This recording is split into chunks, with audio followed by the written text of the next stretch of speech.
Como sabéis, cuando se retransmite la palabra de Dios, aunque lo hacemos desde el principio, hay mucha gente que se conecta.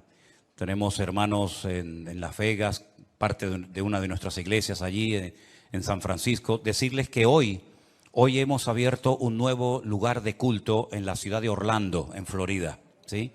Así que ellos están en este momento en directo, también por primera vez con nosotros. Había hermanos por diferentes partes de la ciudad, pero nos hemos puesto de acuerdo, hemos alquilado una iglesia que no la usan a esta hora, y entonces es la primera vez que los hermanos de Orlando, allí en Florida, se juntan para seguir la retransmisión de este culto en directo. Y habíamos hablado con una universidad en Miami para que nos alquilara un salón precioso, ya estaba todo prácticamente apalabrado, pero nos han comunicado que los maestros, los profesores de la universidad, pues han decidido no alquilarnos el salón de culto porque no quieren correr alto riesgo. No quieren alquilar lugares para hacer reuniones porque está el ambiente un poquito caldeado, y entonces hemos tenido que posponer nuestras reuniones en esa universidad y estamos buscando otro lugar para, Dios mediante, comenzar también en breve en la zona de Miami, también reuniones con muchos hermanos que tenemos por allí. Y quisiera que en esta tarde, pues como siempre les pido, ¿no? Y como siempre veo que es así, estemos muy atentos a la palabra que voy a compartir con ustedes en esta tarde, que va también un poco en la línea y en la temática de los últimos mensajes, puesto que estamos viviendo tiempos muy interesantes, ¿eh? Y solamente la palabra de Dios es nuestra fuente fidedigna de información, y a ella nos ceñimos sabiendo que Dios todo lo que quiere que sepamos lo ha revelado y escrito en su palabra. Y lo que no quiere que sepamos, por el motivo que sea, pues no nos lo ha dejado en su palabra, y eso no nos tiene que perturbar, sino lo que tenemos que hacer es ocuparnos en saber lo que dicen las Sagradas Escrituras, sobre todo lo relacionado con lo profético de los últimos tiempos. Estoy leyendo y leyendo otra vez las profecías que se encuentran en Daniel, que él dice la Biblia que las escribía pero no las entendía. Incluso en algunas ocasiones se le dice: escríbelas, séllalas, porque esto no es para tu tiempo. Esto es algo que yo te revelo a ti para que quede registro, pero esto es algo que ha de acontecer en los últimos días, en los postreros tiempos. ¿Y quién no sabe que ya estamos en esos postreros días? Cualquier musulmán le pregunta si ellos saben que estamos en los últimos tiempos. A cualquier judío, a cualquier cristiano con dos dedos de frente, incluso a aquellas personas que no se definen como nada, pero te dicen, por ejemplo, cuando te los encuentras en la calle: esto va a reventar por algún lado, esto ya no aguanta más, algo va a pasar. Bueno, gracias al Señor, nosotros los creyentes podemos estar en paz en medio de la tormenta, porque sabemos lo que va a suceder, y para eso tenemos la palabra de Dios. Oramos en esta tarde, queridos hermanos, pidiendo la bendición de nuestro Dios para este mensaje. Te damos muchas gracias, Señor, una vez más, por esta oportunidad que nos das de aprender, de conocer las cosas que tú has dejado en tu palabra para mantenernos firmes en la fe, para saber cómo actuar, cómo comportarnos en estos tiempos peligrosos y difíciles en los cuales nos ha tocado vivir. Señor, abre nuestro entendimiento para que podamos comprender tu palabra y podamos en esta tarde, Señor, ser fortalecidos en nuestra fe, en nuestra comunión contigo, y que esta palabra sea de bendición para todos los que la van a escuchar, tanto hoy como en cualquier otro momento. Nos ponemos en tus manos y pedimos tu bendición en el nombre de Jesús. Y amén, y amén. Yo lo primero que me gustaría pedirles a todos ustedes, no solamente los que están aquí reunidos, sino también los que están en sus hogares y los que después van a ver estas reuniones. No sé si se han dado cuenta, pero en las últimas semanas han habido centenares, cientos de miles de personas que, debido a todo lo que está ocurriendo, se han metido seguramente en muchas otras páginas, ¿no? Pero yo hablo de lo que nos atañe a nosotros, a ver qué es lo que está sucediendo, a ver qué es lo que está pasando. Tenemos ya mensajes en nuestro canal de YouTube que tiene casi 4.000 mensajes. Tenemos mensajes que ya pasan de los 2, 3, 4, 5, 6, 7, 8, 9 millones de visualizaciones. Es algo increíble ver cómo Dios está despertando las conciencias de muchísimas personas en muchas partes del mundo, porque están realmente preocupadas, diciendo, ¿qué es lo que va a pasar? Yo ya digo, lo primero que les quiero pedir a todos ustedes es que mantengamos la calma, por favor.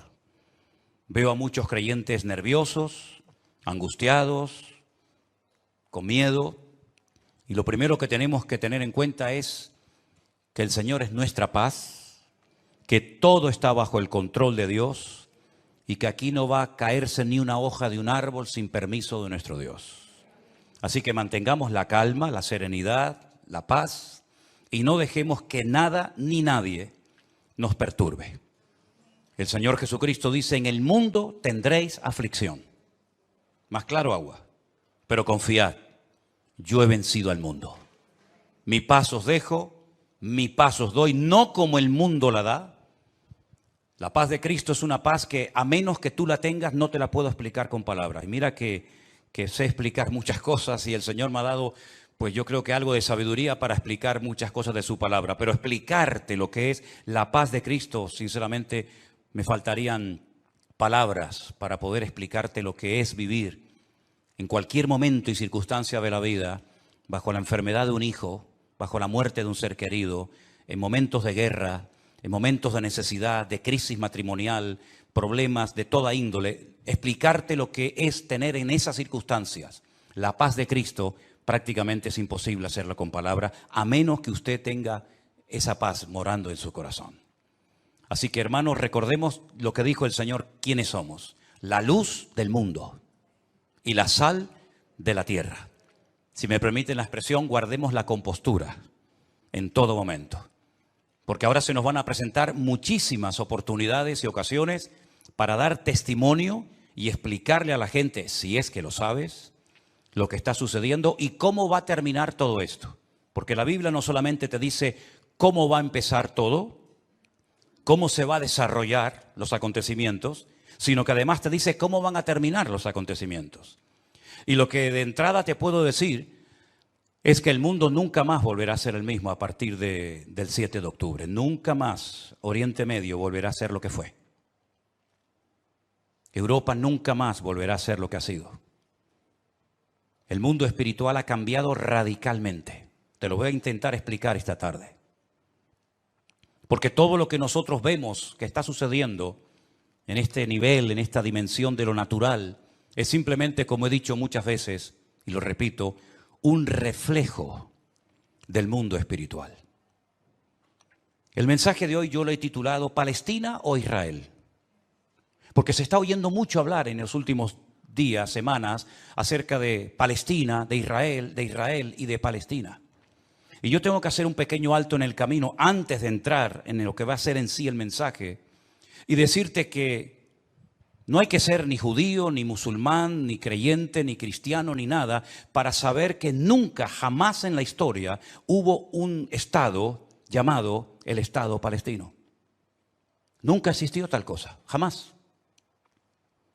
Te voy a decir de dónde viene y quién le puso ese nombre a ese territorio de Palestina. Antes de que los judíos llegaran a ese país y declararan el Estado judío de Israel, como se llama, en 1948, estaban los ingleses en aquel lugar. Después de la Primera Guerra Mundial se repartieron el mundo las naciones vencedoras. Y a Inglaterra le tocó lo que ellos llamaban en aquel tiempo Palestina. Así es que no sacaron de allí al pueblo palestino, porque nunca existió un país llamado o un pueblo llamado palestino, jamás. Entonces sería antes de los ingleses, pues tampoco, porque antes de los ingleses estaban los otomanos. Y sabéis que en ese país han estado todos, los omeyas, los árabes, los bizantinos, los hasmoneos, los griegos, los romanos, prácticamente todo el mundo ha estado por allí. Los cruzados con aquellas cruzadas, y decirles incluso que hasta el rey de España es el único rey del mundo que tiene el título de rey de Jerusalén, por si no lo sabían. Es decir, que por ese pequeño territorio, que es un cruce entre lo que se consideraba la Mesopotamia y Egipto o la salida al mar Mediterráneo, jamás ha habido un Estado palestino, nunca. No sé si en algún momento lo habrá, pero jamás en la historia ha existido tal cosa. ¿De dónde viene entonces el tema o el término Palestina? Realmente el título, el nombre de Palestina fue un castigo del Imperio Romano a los judíos. Me explico. En el año 132 después de la era de Cristo, después del nacimiento de Cristo, hubo un hombre llamado Bar Kokhba. Su nombre significa hijo de la estrella, Bar, hijo, Kokhba, estrella. Bar Kokhba era un judío que fue declarado el Mesías, el verdadero Mesías de Israel. Ustedes saben que el sueño dorado de Israel ha sido la restauración de la monarquía con un rey descendiente de la tribu de Judá. Y este tal Bar Kokhba, el hijo de la estrella, fue apoyado de una forma tremenda por un rabino muy famoso de la época llamado Rabí Akiva. Rabí Akiva, haciendo una pésima interpretación de un texto del Antiguo Testamento donde dice que el hijo de la estrella, hablando del verdadero Mesías, reinaría, apoyó de una forma tremenda a Bar Kokhba y emprendió una rebelión en contra del Imperio Romano. Y durante un par de años logró crear, entre comillas, un pequeño, país independiente que era la región o la provincia del sur de Judea. Los romanos no le iban a permitir ni a Bar Kokhba ni a nadie que pisotearan a Roma, que humillaran a Roma. Y entonces emprendió una matanza, una guerra terrible contra este líder religioso político y lo desmenuzaron. En aquellas guerras se cuenta que murieron más de 580.000 judíos. Una barbaridad. 580.000 judíos perdieron la vida, incluido el Bar Kokhba este. ¿Por qué se produjo esta rebelión? Bueno, hay varios factores, varios motivos. El primero es porque el Imperio Romano había prohibido practicar la Brit Milá, el pacto, la circuncisión. No se podían hacer circuncisiones en Israel y sabéis que eso es algo sagrado, incuestionable. No se negocia el circuncidar sí o no a un varón. Eso es algo que nadie cuestiona. Incluso los judíos ateos lo hacen con sus hijos. Todos lo hacen, sean creyentes, practicantes o no. Y eso estaba prohibido. Estaba prohibido la celebración del Shabbat, el día de reposo para el pueblo de Israel en aquel tiempo. Estaba prohibido enseñar Torah, enseñar la ley de Moisés, celebrar las fiestas. Y para colmo, como ya Jerusalén había sido destruida, totalmente destruida en el año 70 por el hijo del emperador Vespasiano, Tito, la destruyó y cumplió la profecía que Cristo había dicho en Mateo capítulo 24. ¿Veis todo esto?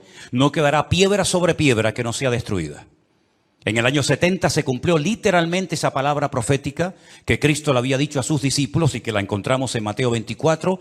Y la ciudad de Jerusalén fue destruida completamente, incluido lógicamente el templo. Los tesoros del templo, que eran incalculables, se llevaron a Roma. Y su padre, Vespasiano, construyó un templo, pero a la muerte, el famoso Coliseo Romano, que todavía lo pueden visitar los que quieran. Y para hacer una conmemoración de esta victoria, entrando o muy cerca del Coliseo Romano está el Arco del Triunfo de Tito, por donde les desfilaron las legiones romanas, humillando a los judíos que se los llevaban por miles y centenares a Roma para ser lanzados al circo romano, crucificados, etcétera, etcétera.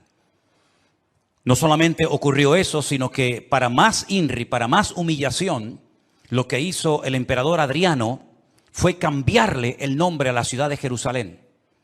Subió a lo alto de donde estaba el templo, que es el monte Moriah, donde actualmente está el Domo de la Roca, y al lado la mezquita famosa de Al-Aqsa.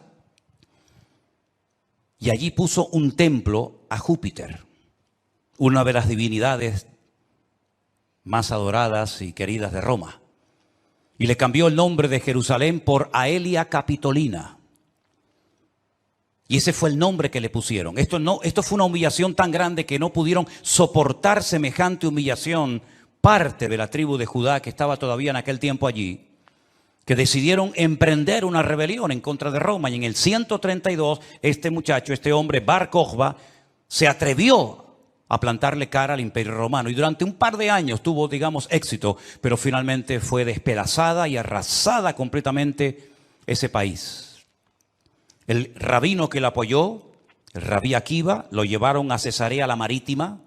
Digo la Marítima porque sabéis que en los tiempos de la Biblia había dos ciudades que se llamaban Cesarea, Cesarea de Filipo al norte y Cesarea la Marítima al lado del mar Mediterráneo. Y allí con peines de hierro al rojo vivo le arrancaron toda la piel y lo torturaron hasta la muerte a Rabí Akiva. Y ya se acabó cualquier otra posibilidad de rebelarse, de levantarse contra el Imperio Romano. Queda un pequeño reducto de judíos, digamos, rebeldes, pero bueno, ese es tema para otro día. Y entonces, para humillar más a ese país, para que nunca nadie pudiera recordar que un día hubo una ciudad llamada Jerusalén, que ahora se iba a llamar, ya hacía años que se llamaba Elia Capitolina, al país se le puso Filistea, tierra de filisteos. Y de ahí viene la palabra, el origen de la palabra Palestina. Fue un castigo de Roma a los judíos para que nunca más nadie pudiera echar de menos un país llamado Israel. Y esa es la historia del nombre Palestina. Y por allí, ya digo, han pasado todas las civilizaciones, culturas, religiones, imperios, cruzados, etcétera, etcétera. Pero nunca, a pesar de que Roma le puso a ese país Palestina o tierra de filisteos, jamás hubo un estado propio, gobernado, libre, independiente, llamado el Estado de Palestina. Jamás lo ha habido, nunca. Y no hay ni que ser cristiano para entender esto. Cualquier persona lo sabe perfectamente. Por lo tanto, cuando hace unos días un señor dijo que Jesús era palestino, yo le pediría a los que son de ese país que se pongan en contacto con su embajador o con su presidente y le corrijan a este señor, porque Palestina no existía en la época del Señor Jesús. Hay que decirle a este señor que Jesús era de la tribu de Judá. Su padre y su madre, que están sus árbol genealógico en la Biblia, Mateo capítulo 1, Lucas capítulo 3, eran descendientes de la tribu de Judá, que a su vez estaba entroncada con la casa real del rey David. ¿Y quién era David? Era de la tribu de Judá. Su papá se llamó Isaí. El padre de Isaí fue Obed. El padre de Obed fue Booz. Y Booz era el hijo de Rahab, que se casó con Salmón, que era del pueblo de Israel. Por lo tanto, Jesús era judío. Por eso lo circuncidaron a los 8 días. Por eso subía a Jerusalén 3 veces al año, para celebrar las fiestas que la Torá de Moisés indicaba que tenían que subir a Jerusalén. Por eso Jesús nunca fue a una mezquita, siempre fue a sinagogas, porque ni siquiera las mezquitas, el Islam existía en la época de Jesús, sino que tendrían que pasar más de 600 años, más de 6 siglos y medio, hasta que naciera el Islam, que por cierto significa sumisión. ¿A quién? Lo interesante es que el Señor Jesucristo, cuando es juzgado por sus enemigos, en este caso los romanos, el que lo sentencia a muerte ordena poner encima de la cruz un título escrito en 3 lenguas: latín, griego y árabe. Si ustedes me dejan que siga, tienen un problema, porque he dicho un disparate y ustedes no han dicho nada. Y ustedes no tienen que permitir que yo ni nadie diga disparates en este púlpito. Eso es. Entonces corríjame cuando digo algo mal, no tengan miedo. El Poncio Pilato dijo de encima de su cruz tienen que poner un cartel en latín, el idioma de los romanos, en griego, la lengua internacional de la época, y en hebreo, que es el idioma que habla este pueblo, que diga Jesús Nazareno, rey de los judíos. No dijo rey de los palestinos, no dijo rey de los árabes, dijo rey de los judíos, que eran los que vivían allí. Porque dice Juan capítulo 1 que a los suyos vino y los suyos no le recibieron. Y los suyos eran judíos que estaban viviendo en aquel momento bajo la opresión, bajo el yugo del imperio más terrible que jamás ha existido y el más longevo, que fue el imperio de Roma. Así que de ahí viene todo esto del nombre Palestina y filisteos y todo esto, queridos hermanos. Pero nunca, repito, ha existido un Estado palestino. Cuando en 1948 las Naciones Unidas decidieron partir el país en 2, Israel dijo: estamos de acuerdo. Si los árabes que en ese momento habitaban en ese país, que la mayoría eran de origen jordano, el país que estaba al lado, porque no sé si saben que, por ejemplo, la explanada de las mezquitas arriba, en el monte Moriat, en el monte de Moriat, eso está bajo protectorado de Jordania. Y cuando tú ves a los ancianos caminando por las calles de la ciudad vieja de Jerusalén, la mayoría de ellos llevan un pañuelo de cuadraditos blancos y rojos, que es el pañuelo de Jordania. Porque Palestina no representa a nadie, sino ellos eran de origen jordano, ¿verdad? Y es interesante notar que Israel en ese año decidió quedarse con los territorios que las Naciones Unidas decidieron darle. Y los árabes dijeron rotundamente no, que yo digo, si hubieran sido listos en ese momento, hubieran dicho, vale, nos quedamos con la mitad y ya con la mitad, ya que es mía, después podemos hacer otro tipo de presiones, pero por lo menos ya tengo la mitad. Y es que si dices que no, al final no vas a tener ni lo que tenías. Durante todos estos años, desde 1948 hasta hoy, ese país siempre ha estado en guerra, o preparándose para una guerra, como dicen allí. Y la cruda realidad es que ese pequeño pueblo ha ganado todas las guerras, no ha perdido ni una. Ha desbaratado naciones tremendamente poderosas con un poderío militar espectacular. Y cada vez que gana, lógicamente, extiende el terreno.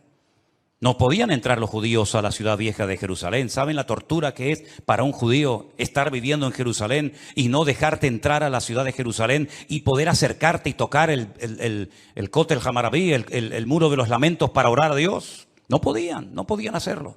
Desde 1948, que entraron allí, hasta 1967, en la guerra famosa de los 6 días, los judíos veían de lejos. Por eso cuando ustedes van a Jerusalén se van a dar cuenta que las casas que están más en alto son las que le permitían al judío poder ver el monte del templo, porque no podían acercarse a tocarlo, ni a mirarlo. Y no solamente desde 1948, desde hace muchos siglos tampoco podían estar allí. Y al final recuperaron la ciudad de Jerusalén. Pero todas y cada una de estas guerras siempre ha cambiado la atmósfera, el mundo espiritual, siempre. Porque algo que tenemos que tener presente es que el mundo natural refleja lo que está pasando en el mundo espiritual, ni más ni menos. Y me gustaría con algunos textos de la Biblia demostrarles que el mundo espiritual es tan real como este mundo en el cual nos movemos tú y yo como pez en el agua. En el libro de Daniel, en el Antiguo Testamento, este hombre está cautivo en Babilonia. Las tribus del sur, Judá y Benjamín, han sido derrotadas, han sido humilladas por las tropas de un tal rey Nabucodonosor. Son llevadas cautivas por 70 años a Babilonia.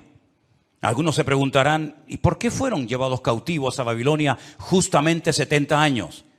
Bueno, primeramente por su desobediencia, por su rebeldía, por no haber querido arrepentirse.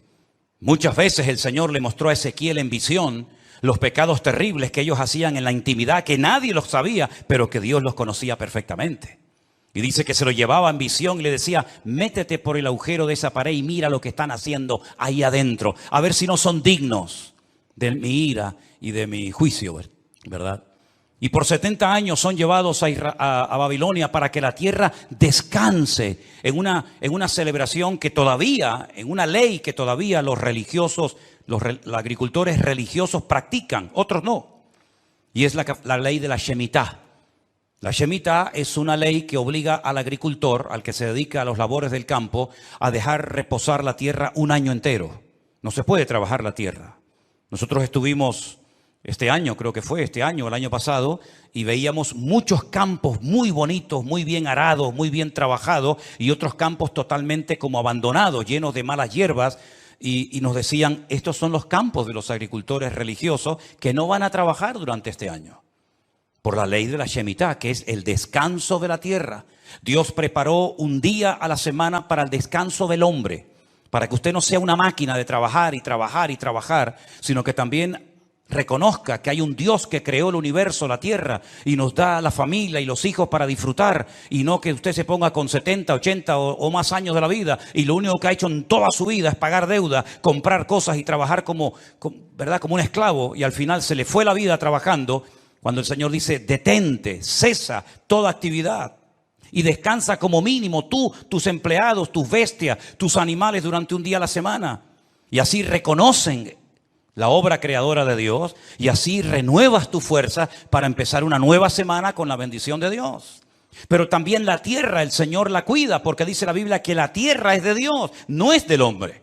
La tierra de Israel no es de los judíos. La tierra de Israel, ese territorio tan pequeñito, no es de los palestinos. ¿Quién es el dueño de la tierra? Es Dios, lo dice en su palabra. Del Señor es la tierra y su plenitud. Y dice la Biblia que durante los 490 años que vivieron allí cuando entraron con Josué, nunca cumplieron la ley del reposo de la tierra. Por lo tanto, la tierra necesitaba descansar 70 años. 70 por 7, ¿cuánto es? 490. Después de los 70 años de cautiverio, logran volver otra vez a su país, restauran el muro, restauran la ciudad, restauran el templo, vuelven otra vez a la vida normal, digamos. Pero sin embargo, antes de salir, hay un hombre llamado Daniel que escribió un libro extraordinario, donde él nos habla de cosas que habían ocurrido, que les habían llevado a esta situación terrible, y cosas que iban a ocurrir en el futuro. Pero una de las cosas que Daniel cuenta muy interesante es el conflicto, la guerra, la realidad del mundo espiritual.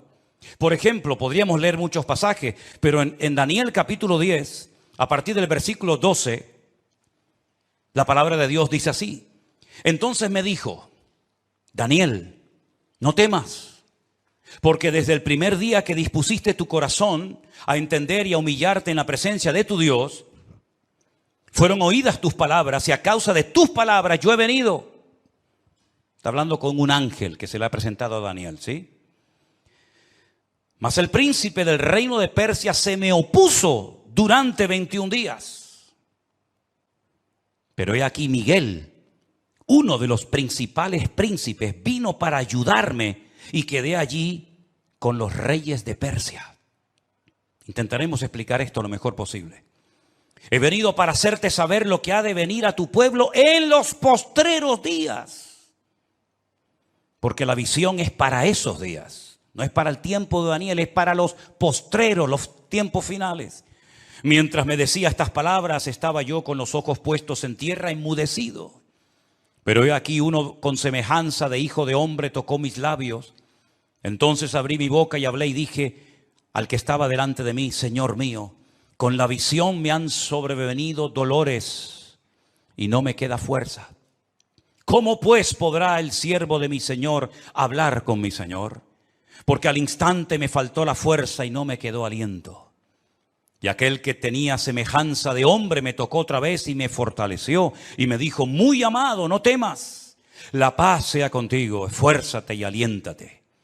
Y mientras él me hablaba, recobré las fuerzas y dije, hable mi Señor, porque me has fortalecido. Y me dijo, ¿sabes por qué he venido a ti? Pues ahora tengo que volver para pelear contra el príncipe de Persia.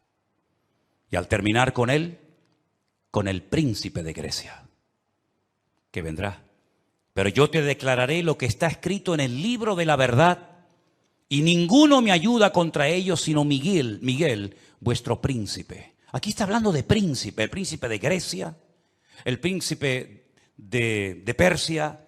Habla de un arcángel tremendamente poderoso que aparece en pocas ocasiones en la Biblia llamado Miguel, que dice que es el príncipe que protege al pueblo de Israel de ser aniquilado y destruido. Porque una cosa que les quiero decir y que os quede clara, y me da igual si estáis de acuerdo o no, me da igual, créame, pero te lo tengo que decir.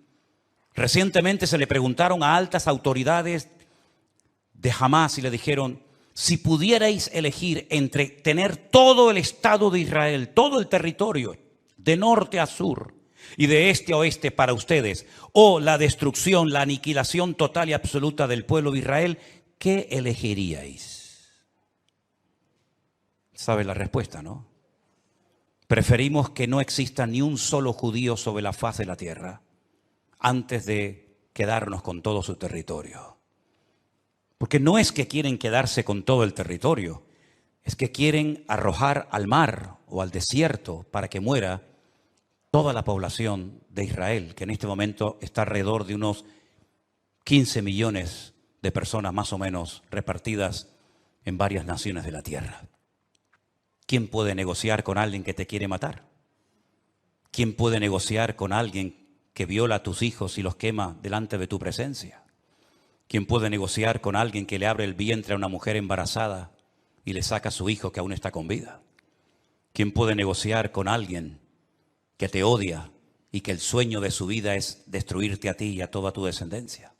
¿Quién puede negociar con semejantes salvajes? Fijaros que ya no digo animales, como decía hasta el otro día, porque no quiero ofender a los animales. Pero aquí encontramos una realidad espiritual. Daniel estaba orando, estaba ayunando por 21 días, 3 semanas seguidas, y la respuesta a su oración no venía la respuesta a su oración. Y finalmente se le presenta un ángel y le dice: desde el primer día que te pusiste a orar, tu oración llegó a la presencia de Dios. Y entonces, ¿por qué no vino la respuesta? Porque el príncipe de Persia se me oponía. Había interferencias, por decirlo de alguna manera, en el mundo espiritual. ¿Quién es el príncipe de Persia? Un poder espiritual, un príncipe de las tinieblas que no quería que Daniel recibiera la revelación y la información de lo que le iba a pasar a su pueblo a corto y a largo plazo. Y con esto coincide lo que se ha leído esta tarde desde este mismo púlpito, la famosa armadura del cristiano en Efesios capítulo 6. Donde el apóstol Pablo dice: nuestra lucha ahora como creyente no es contra sangre y contra carne, no. Esa ya no es nuestra batalla, esa ya no es nuestra lucha. Nuestra lucha, que existe y es real, es contra principados y contra potestades, contra los gobernadores de las tinieblas, contra huestes espirituales de maldad en las regiones celestes. Y por eso Pablo describe la armadura del soldado romano, pero dándole como una aplicación para que el cristiano pueda vivir en todo momento bien armado, bien preparado, bien listo para poder enfrentar ese conflicto espiritual que todo creyente sabe perfectamente que está librando. Fijaros que las últimas palabras del apóstol Pablo cuando escribe a Timoteo le dice: he peleado la buena batalla. No ha sido fácil llegar hasta la meta, Me han torturado, me han apedreado, me han puesto en la cárcel, etcétera, etcétera. Y he peleado la buena batalla y he acabado la carrera. A Timoteo, cuando está pasando un momento de desánimo, de caído en su espíritu por las presiones y las luchas que está llevando a cabo en la iglesia que está pastoreando en Éfeso, le dice: pelea la buena batalla, echa mano de la vida eterna, sufre penalidades como buen soldado de Jesucristo. Yo sé que por ahí se ha predicado un evangelio aguado, un evangelio donde ven a Cristo y todos los problemas se te van a solucionar. No es verdad. Dios te va a dar gracia, paz y fortaleza en medio de los problemas. Pero muchos problemas no van a desaparecer por el hecho de que ahora usted se ha convertido a Cristo. Si le han predicado otra cosa, no es mi problema, pero sí es mi responsabilidad decirle que la vida no es fácil, ni para el ateo ni para el creyente. Y dice la Biblia que cuando sale el sol calienta buenos y calienta malos. Y cuando hay guerras mueren buenos y mueren malos. Y cuando hay un naufragio mueren cristianos y mueren ateos. Y cuando hay un atentado, cuando hay un terremoto o cuando hay un tsunami mueren cristianos, mueren blancos, mueren ricos, mueren todos. Porque es parte de la vida. Pero en medio de las tormentas y sufrimientos de la vida, nosotros sabemos que el Señor está a nuestro lado. Y eso es lo que nos da la fuerza para decir: Dios está conmigo porque yo sé en quién he creído. Miren a Job, y no me quiero ir del tema, pero miren a Job, un hombre que perdió a sus hijos, un hombre que perdió su salud, un hombre que perdió su patrimonio, toda la vida trabajando para tener 4 cosas y en un día las perdió todas, como le puede pasar a cualquiera, ¿o no? Sin embargo, cuando su mujer le dice: maldice a Dios, ¿qué tipo de Dios tienes tú? Que hoy te da y mañana te quita, ahora te sana y mañana te enferma. Y le dice: como cualquier persona incrédula, insensata, has hablado. Yo sé en quién he creído y aunque Dios me mate, yo lo voy a seguir adorando porque yo sé que mi Redentor está vivo. Podemos tener paz en medio de la tormenta, podemos dormir en paz, como dice la Biblia: en paz me acostaré y asimismo dormiré.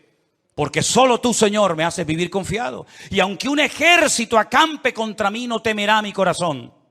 Porque el Señor es mi luz y mi salvación. Son promesas que las hemos interiorizado en nuestra vida y no es como un mantra que lo tengo que repetir para autoconvencerme de que Dios está conmigo. Es que no me tengo que autoconvencer de nada. Él mismo me da testimonio a mi espíritu de que no estoy solo en medio de las luchas de la vida. Y el pueblo de Israel no es que sea el mejor pueblo del mundo, ¿eh? Yo no estoy aquí para hacer, digamos, una disertación a favor de unos que son muy buenos y otros que son muy malos. Yo no estoy aquí representando a nadie. Yo solamente represento a mi Dios. Y mi Dios no se casa con nadie. Y mi Dios ama a todo el mundo por igual. Y mi Dios no hace acepción de personas. Y todos los seres humanos, me da igual, son palestinos, o son judíos, o son canarios, o son latinos, o de donde sea. Todos los seres humanos tenemos que arrepentirnos delante de nuestro Dios por nuestros pecados. Y aquí no hay ni buenos ni malos, sino que aquí cada uno tiene que ser consciente de que no hay justo ni aun uno delante de la presencia del Señor. El mismo Señor Jesucristo, y hoy lo leía en el Evangelio de Mateo, le decía a los judíos: si no os arrepentís, todos pereceréis igualmente. Por lo tanto, mis queridos hermanos, lo importante es saber que estamos en una guerra espiritual porque estamos a punto, y lo vamos a ver, que todo va a cambiar. La película que hemos vivido hasta el día de hoy, nuestra vida ha sido como una especie de película, con diferentes actores, diferentes escenarios, ¿verdad? El escenario va a cambiar completamente. Los actores van a cambiar. El guión va a cambiar. Y cuando está a punto de producirse un cambio en el mundo significativo que afecta a miles y a millones de personas, hay siempre guerra en el mundo espiritual. Miren cuando Cristo nació, la guerra espiritual que hubo.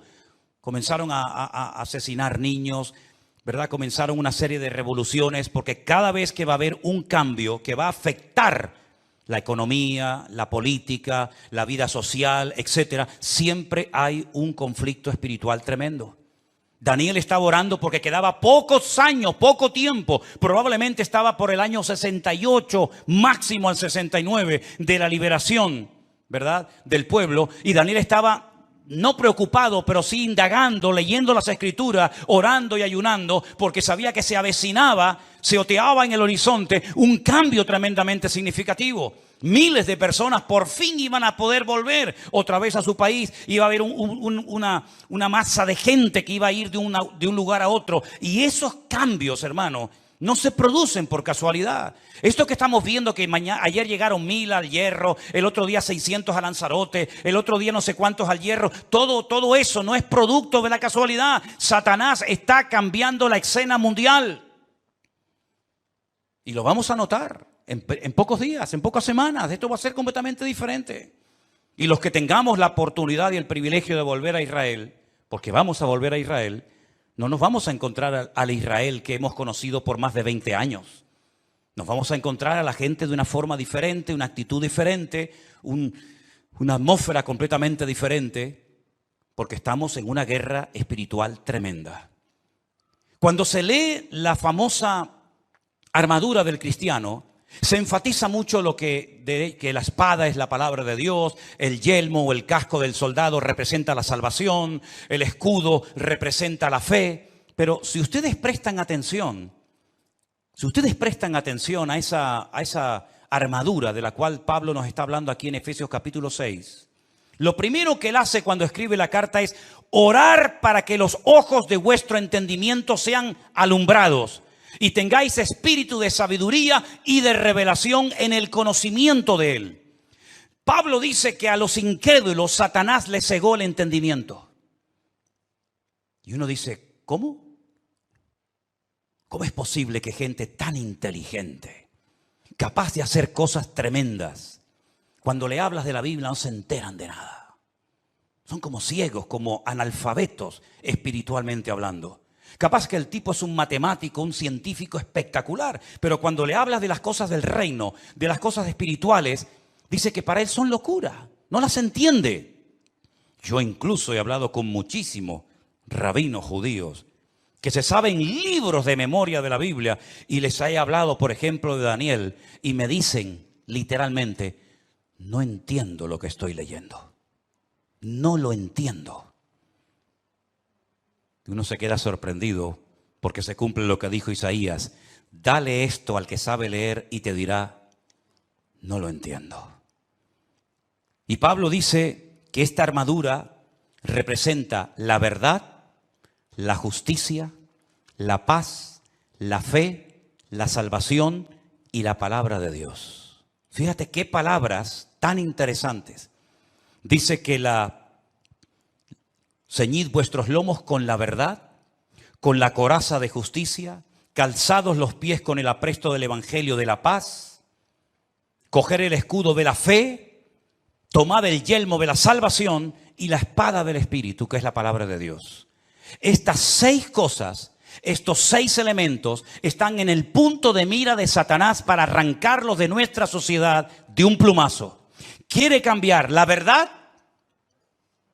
en mentira y convertir la mentira en verdad. Si no, sal por la calle hoy en día y pregunta cosas que tienen que ver ya no con la fe, sino con el sentido común. Y te vas a dar cuenta que hay gente que cree en mentiras creyendo 100% que son grandes verdades. Y las grandes verdades las cuestionan y las echan a un lado porque dicen, eso no es verdad, eso es mentira. Esa es una de las estrategias del diablo, bombardear, dinamitar las escuelas, las universidades, incluso también, como no, las iglesias, la familia, los gobiernos, la política, el arte, la pintura, la literatura, todo, para que al final la sociedad siga creyendo más en las mentiras que en las verdades. ¿Quién enseñó que para ir al cielo hay que explotarse? Es una gran mentira. Pero 1.000 millones creen que es una gran verdad. Aquí vino hace poco una persona que me decía, ¿cómo es posible que ustedes crean que la tierra es redonda si la tierra es plana? Y decía, pero ¿me está hablando en serio este hombre? Quiere quitar la verdad y convertirla en mentira. La justicia la quiere convertir en injusticia. De hecho, muchas veces hay más sentido común, más sentido de la justicia en la calle, en la sociedad, hablando en una cafetería o en un bar, que cuando ves un acto supuestamente de justicia, que es una tremenda injusticia. Cuando a una persona se le meten en su hogar y no los puedes echar porque no tienen dónde vivir. Y no les puedes cortar la luz y el agua porque es un delito si le corto a un ocupa en mi casa la luz y el agua. Que han convertido la justicia en injusticia. Ya no tiene derechos el propietario, ahora tiene derechos el que usurpa la propiedad ajena. ¿Eso es una justicia? ¿Eso es justicia? Quiere cambiar la paz en guerra, cosa que sabe hacer perfectamente. La fe en incredulidad, la salvación en muerte y en desesperación eterna, y la palabra de Dios por cualquier cuento que cuenten por ahí, dándole más credibilidad a las mentiras que al libro eterno llamado Biblia o palabra de Dios. ¿Qué te parece? Estamos viviendo en tiempos peligrosos porque dice Daniel capítulo 7 verso 2 que los vientos han comenzado a soplar en el gran mar. Miren ese versículo. Daniel dijo, miraba yo en mi visión de noche y he aquí que los 4 vientos del cielo combatían en el gran mar. En la Biblia, el gran mar es el mar Mediterráneo. Es el mar que toca muchos países europeos y también del norte de África. ¿Y de dónde se levantará un personaje siniestro que tendrá un poder tremendo? Económicamente hablando, políticamente hablando, económicamente hablando, del antiguo territorio que ocupaba el reino de Roma. Todo lo que es el norte de África, parte de Oriente Medio y todo lo que es Europa, hasta lo que se conoce como finis terrae, el fin de la tierra para los romanos hace 2000 años. Y dice que en ese gran mar, él vio como 4 vientos, que son demonios, comenzaban a soplar de tal manera que comenzaron a levantarse animales. El resto del capítulo no lo voy a leer, pero dice que comenzaron a levantarse animales. Se levantó un leopardo con alas, se levantó un oso con unas costillas en la boca, se levantó un león con alas, se levantó una bestia indescriptible de esa zona donde soplaban los 4 vientos. Y Y comenzaron a levantarse esos animales que representaban imperios, poderes políticos que iban a afectar la vida de miles y de millones de personas a lo largo de la historia. ¿Cómo podía saber ese hombre cuando todavía no existían ni los medos persas, ni los griegos, ni los romanos, que se iban a levantar esos imperios siglos antes de antelación? Es que la Biblia se anticipa en el tiempo y en el espacio, demostrando que Dios es un Dios veraz y que siempre sabe lo que va a suceder porque Él controla la historia. ¿Cuántos dicen amén? Y vemos varios vientos en la Biblia. No tengo tiempo para extenderme en todo esto, pero ¿cuál fue el viento que destruyó la barca de Pablo o el barco de Pablo? ¿Cuál fue el viento ese? Es el viento que golpeó contra un creyente, contra un representante del cuerpo de Cristo, el Euroclidón. El Euroclidón destrozó la nave de Pablo y Pablo tuvo que ir a tierra a calentarse y a salvar la vida. Ese viento soplará. Son nombres de la mitología griega. El Aquilón, el Austro. Son vientos que se mencionan, por ejemplo, en el libro del Cantar de los Cantares. Métanse y estudien las direcciones de estos vientos. Generalmente los vientos, depende del viento, suelen ir en una misma dirección, pero llegará un momento en el que se producirá como una especie de huracán, ¿verdad? Donde hay vientos de norte, de sur, de este, de oeste, y es imposible navegar de esa manera. Es imposible navegar con 4 o 5 vientos diferentes. Y eso es lo que va a pasar en los últimos tiempos. Representa la lucha del mundo espiritual con nombres de vientos que aparecen en la Biblia. Y esos vientos se van a llevar a cabo en una zona geográfica en la que tú y yo también vivimos. Y por eso Europa va a ser afectada grandemente en los últimos tiempos. ¿Qué es lo que hay detrás de todo esto? No es una lucha de unos contra otros simplemente. Es una lucha de Satanás contra Dios y su palabra. Ni más ni menos. ¿Quién puede más? ¿Alá o el Dios de ustedes? ¿Quién puede más? ¿El Corán o vuestra Biblia o Torá? Es una lucha de tipo espiritual. Y si no estamos velando y orando, no vamos a saber cómo comportarnos, cómo actuar en este tiempo. Porque algo muy importante, que lo vamos a ver ahora en un momento en la pantalla, es cómo Satanás a lo largo de la historia, como una especie de camaleón, si me permiten, ha ido adaptándose a los tiempos, a las culturas, a las tradiciones, y de esa manera ha ido preparando el escenario para esta escena final que tenemos en el horizonte. Todavía la guerra fuerte que nos habla Ezequiel 38 y 39 aún no ha empezado. No es esta que estamos viendo ahora. Todavía viene otra peor, para que lo sepan. Cuando Gog, príncipe de Mesec y Tubal, vienen del norte con 200 millones de soldados para destruir al pueblo de Israel. Porque de esta Israel volverá a salir con muchas pérdidas humanas, con mucha sangre derramada, pero aún viene la peor, que la Biblia dice en qué momento se va a producir, qué naciones van a intervenir, por dónde van a atacar, cómo va a terminar, cuánto va a durar, etcétera, etcétera. Pero tengo una lista que se la voy a poner ahí en la pantalla. Espero que estas características del diablo de los últimos tiempos las tengan en cuenta, porque esta es la forma como Satanás ha decidido actuar en nuestra generación. Primero, lograr los objetivos deshumanizando a la humanidad. Eso ya es una realidad entre nosotros. El objetivo, lo que se pretende alcanzar, está por encima de cualquier precio de vida humana. Si mueren 1000, da igual, traemos otros 1000. Si son 10.000, traemos otros 10.000. Es como cuando los romanos estaban al pie de la montaña de Masada. ¿Se acuerdan en Masada, en el desierto de Judea? Dice la Biblia que había arriba en Masada un reducto de judíos que no querían rendirse. Ellos rodearon la muralla de Masada y comenzaron durante años y años y años a echar tierra para construir una rampa que todavía se puede ver, y por esa rampa subieron ¿cómo se llama? El aparato ese de madera grande. Ahora ya lo diré. 4 años preparando esa rampa para poder subir arriba.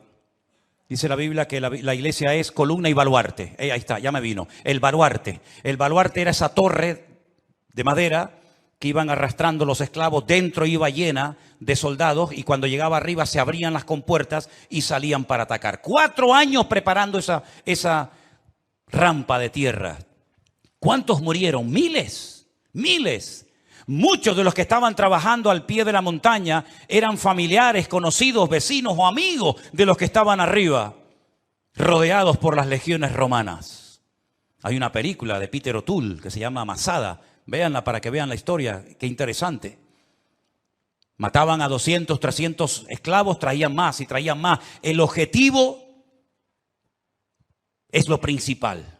No importa cuántos mueran para alcanzar el objetivo. Esa es una estrategia del diablo que le está saliendo de maravilla. Y es la misma estrategia que están utilizando estas personas hoy en día. El fin justifica a los medios. La vida humana no tiene ningún valor. El objetivo es lo principal. Número 2. La ambición prevalece por encima del respeto a la vida.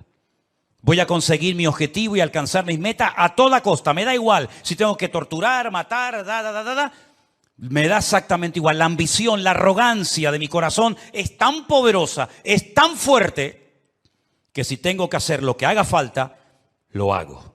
Número 3. Alcanzar lo divino olvidando lo humano.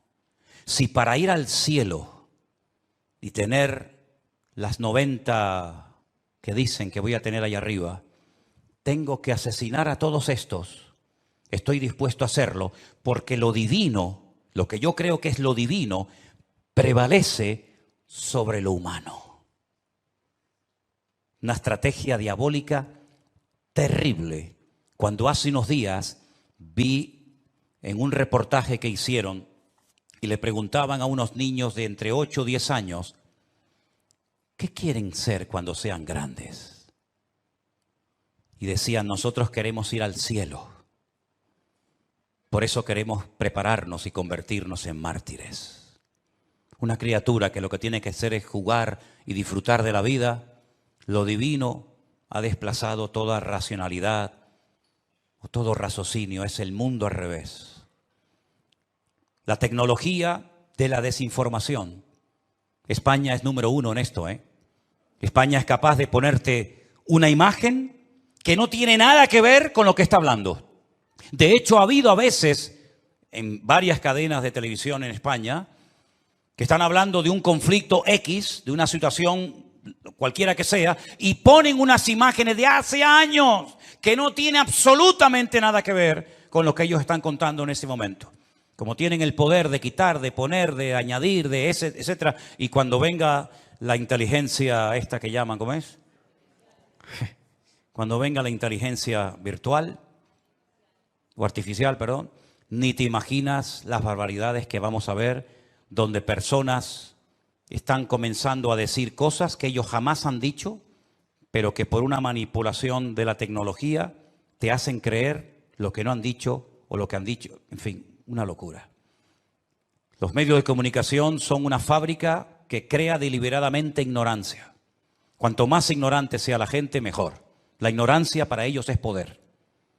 Cuanto más ignorante sea una persona sobre la realidad, sobre la Biblia o sobre lo que sea, mejor. Creación deliberada de ignorancia. Sembrar confusión, toda la que se pueda y más, engañando deliberadamente a la gente. Poner en duda la credibilidad de la fuente. Por ejemplo, mi fuente de información es la Biblia. Ah, no, pero eso no sirve, eso está caducado. ¿Cómo?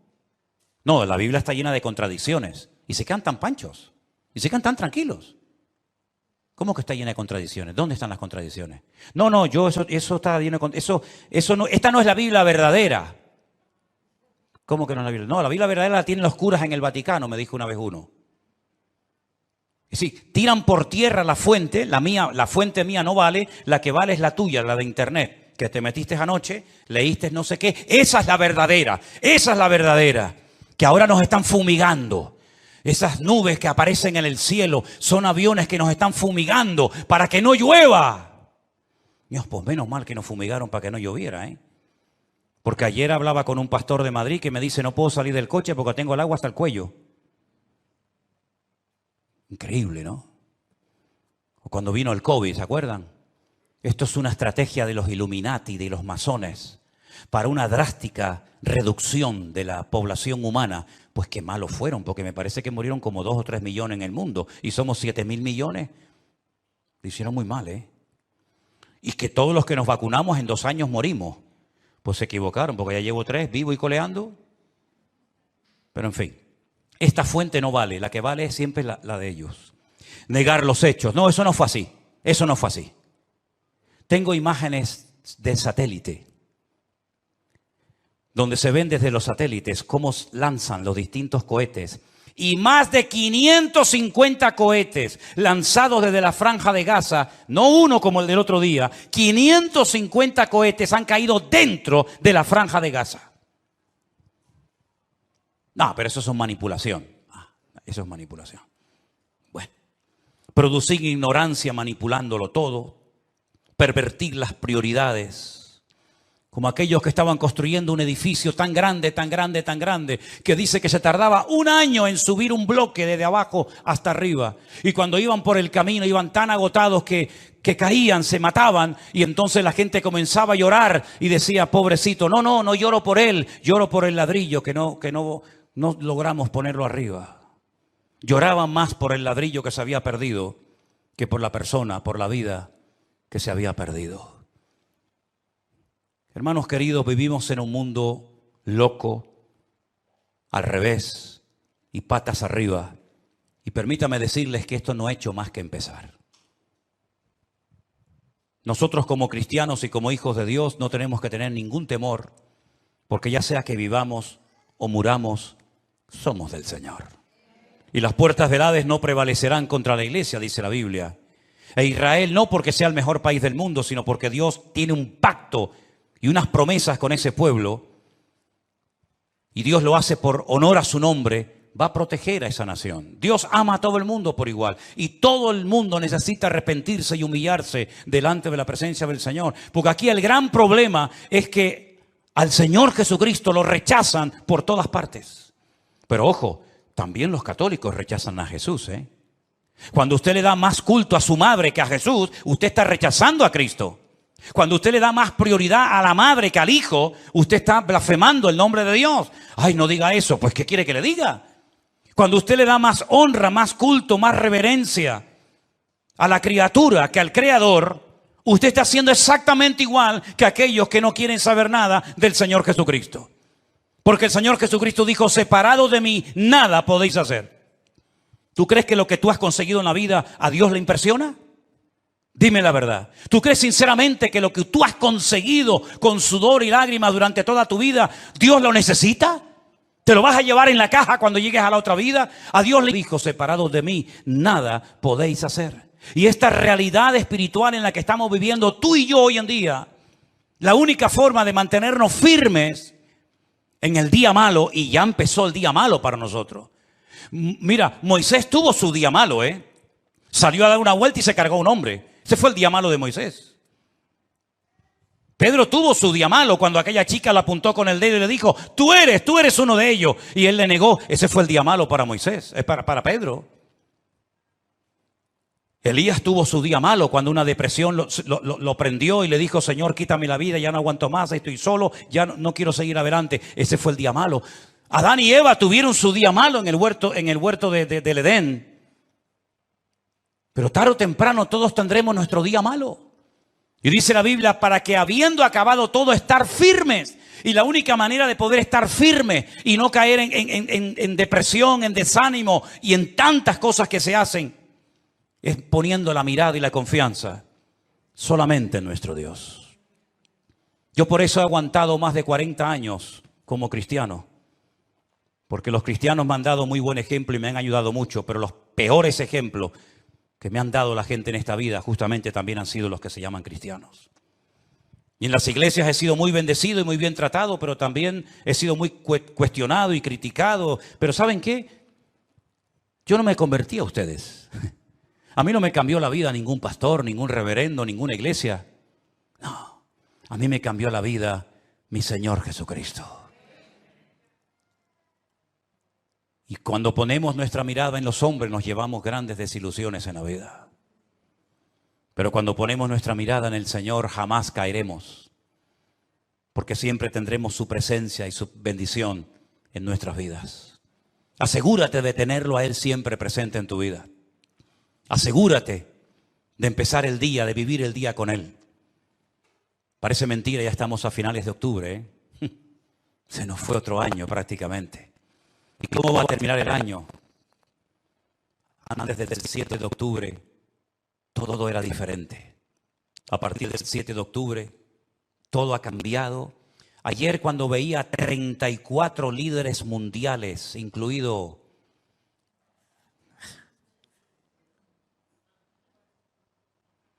¿saben qué les digo, no? Cuando yo veía 34 líderes mundiales y allí estaba don Peter Sánchez, yo decía, en estos 34 que están aquí, mira que los miré de arriba, abajo, de izquierda a derecha, ¿estará ya el anticristo? ¿Estará ya el anticristo? Porque el mundo está clamando por alguien que venga y solucione todo. Da igual si es musulmán, judío, creyente, ateo, de derechas o de izquierda. El mundo está clamando a grito y de hecho este señor que vive en Roma dijo hace algún tiempo: lo que el mundo necesita es un líder, uno solo, con todo el poder para que gobierne. Y tuvo razón, el mundo verá a ese líder y el primero que lo van a apoyar van a ser ellos. Y yo me preguntaba, ya digo ayer,